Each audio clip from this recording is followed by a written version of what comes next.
Welcome to FDVN channel. In today's video, we will introduce the new lesson, Variety in Legal Writing. 1.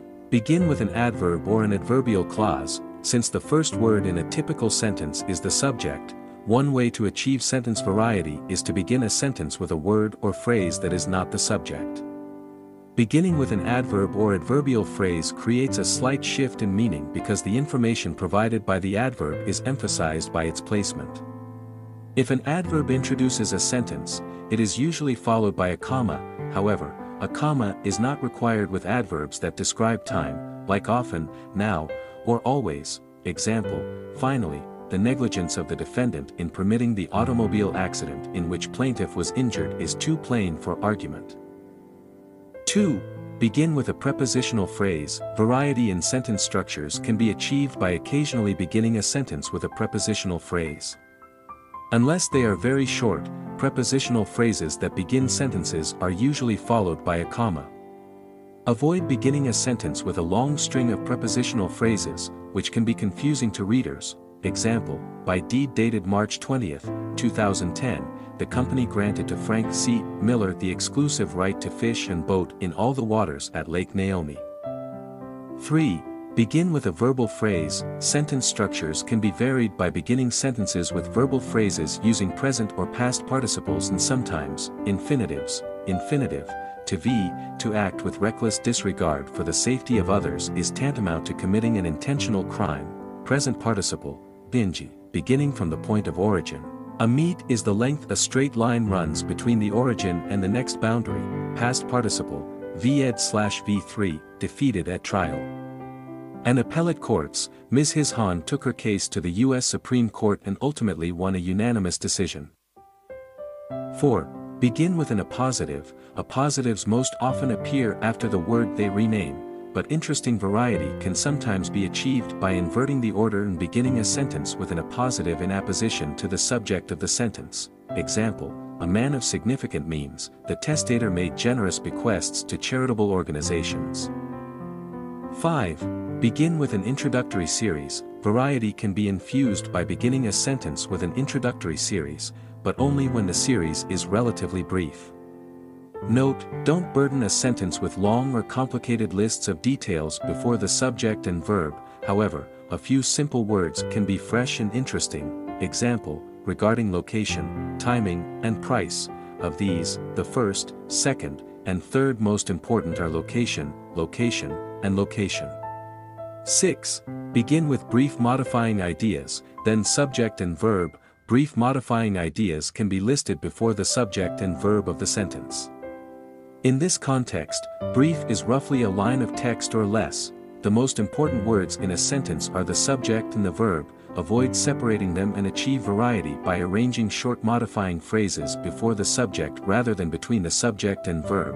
Example, not this, a zoning ordinance, under traditional police power and due process analysis, is unreasonable if it encroaches on the exercise of private property rights without substantial relation to a legitimate governmental purpose, but this, under traditional police power and due process analysis, a zoning ordinance is unreasonable if it encroaches on the exercise of private property rights without substantial relation to a legitimate governmental purpose. 7. Invert the sentence structure. Most sentences are structured so the subject comes first, then the verb. When the subject of a sentence follows the verb, the sentence structure is inverted. Inverted sentences can be used, sparingly, to add emphasis, particularly when two sentences are closely related and the second expands on the first. Most questions use inverted sentence order, but declarative sentences may also be inverted. Sentences that begin with there are inverted, but there is an expletive, an empty word that conveys no information. Avoid beginning sentences with there. If you invert the order of a sentence, be sure to correctly identify the subject so the verb agrees. 8. Use rhetorical questions. An occasional, carefully placed question is an effective way to achieve sentence variety while piquing the interest of readers, who are probably curious to see how their answers to the same question compare to what you have written. Rhetorical questions can be used as a topic sentence to introduce a concept that will be explored and developed in a paragraph. Like exclamations, rhetorical questions lose their effectiveness unless they are used sparingly. Example: does an accident occur in the course of employment if an employee is injured at night in his hotel room while away on a business trip? 9. Vary sentence length. One way to achieve sentence variety is to use a combination of short and long sentences. When all the sentences in a paragraph are nearly the same length, the result is choppy and elementary. Short sentences are particularly powerful to introduce or to conclude arguments and to provide relief between longer sentences. Before. The plaintiff was injured in an automobile accident. 8 words. The plaintiff sought to recover damages in a common law tort action. 12 words. The damages sought were in excess of those allowed under the Massachusetts no-fault statute. 14 words. The defendant interposed the statute as an affirmative defense. 9 words. The plaintiff then appealed. 4 words. The plaintiff appealed to the Massachusetts Supreme Judicial Court. 9 words. He alleged that the no-fault statute unconstitutionally deprived him of his right to full recovery in tort. 17 words. After. The plaintiff was injured in an automobile accident. 8 words. He alleged the accident was caused solely by the negligence of the defendant and sought to recover damages in a common law tort action in excess of those allowed under the Massachusetts no-fault statute. 34 words. The defendant interposed the statute as an affirmative defense to the plaintiff's cause of action, and the plaintiff appealed to the Massachusetts Supreme Judicial Court, alleging that the no-fault statute unconstitutionally deprived him of his right to full recovery in tort. 41 words. 10. Use passive voice.